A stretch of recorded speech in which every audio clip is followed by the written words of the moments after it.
Ariel Helwani post-fight at UFC 144 alongside Ryan Bader, who defeated Quinton Rampage Jackson tonight. And Ryan, congratulations on the win. It's almost a year to the day of your loss to John Jones, and of course we know what happened after. Can you compare how you're feeling now to how you were feeling then? Oh, it's night and day. I've grown so much as a fighter, mentally and physically. I think everything just kind of came together. We have the right people around me, we have the right training partners, right coaches, everything. So that gives you confidence in itself. And just going through camps and training smarter and drilling and doing the things I've never done, and not overtraining and coming into fights fresh and ready to go. And that helps you mentally, and just overall you feel a ton better. So, it was a big win for me, and from last year to this year, it's a drastic improvement. Is it safe to say that now you could see the silver lining in that two-fight losing streak? Yeah, absolutely. I've said it before. Losing one to John Jones, he's a champion, been running through people. You lose one fight in your MMA career, it's not the end of the world. Everybody loses. But to lose two in a row, and you got to really step back and be like, what am I doing wrong? And I got to fix this and, this and that. And if I didn't lose to Tito, I never would have changed anything. I would have kept doing the same things, and I would have paid for it later on in my career, whereas now I did that. Unfortunately, I lost those two fights, but I changed it, and I'm better for it in the long run. What do you think of his performance? Did you think he was at his best tonight?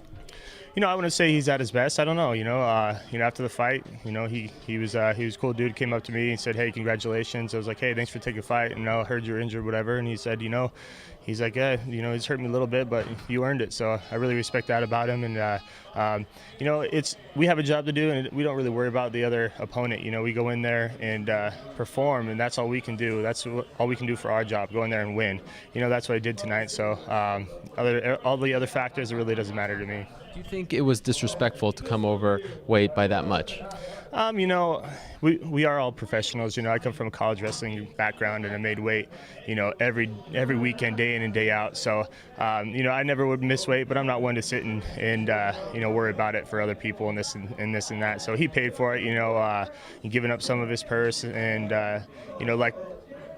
mentally for me going in there, and maybe he didn't train as hard as he could. Maybe he overlooked me. That's how I kind of look at it. So it really didn't matter to me.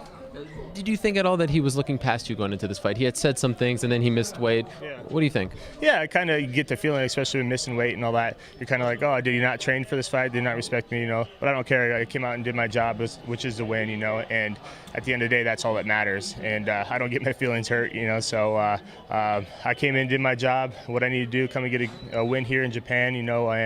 And where he built his name. So I'm pretty happy about that. That big slam, it was vintage Rampage. Where did it hurt you most, on your neck or on your arm? Yeah, I said he wasn't going to slam me, but then, he was kind of looking over and leaving his head out. I was like, oh, it's kind of weird. I'm going to knee him in the head.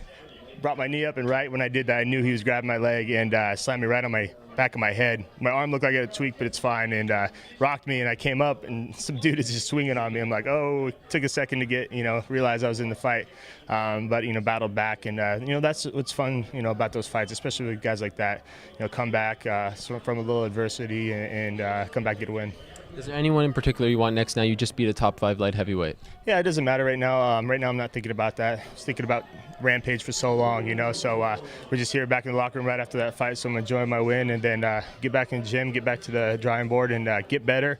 And whoever they give me, I feel confident I'm ready. And finally, if you could just put a bow on this experience, fighting Rampage in Japan, it was almost talked about more this fight than the main event. Yeah. And just coming over here for a young guy like yourself, what's it been like? Yeah, it's a highlight of my career. I've had a couple highlights, coming in and, winning the Ultimate Fighter, but you were really not in the UFC then. And that was cool at the moment. And then fighting your first big name like Jardine Nogueira, and then getting a win like this from, I grew up watching the guy. He's one of my favorite fighters, and to be able to fight him, let alone in Japan, and beat him, it's a surreal experience.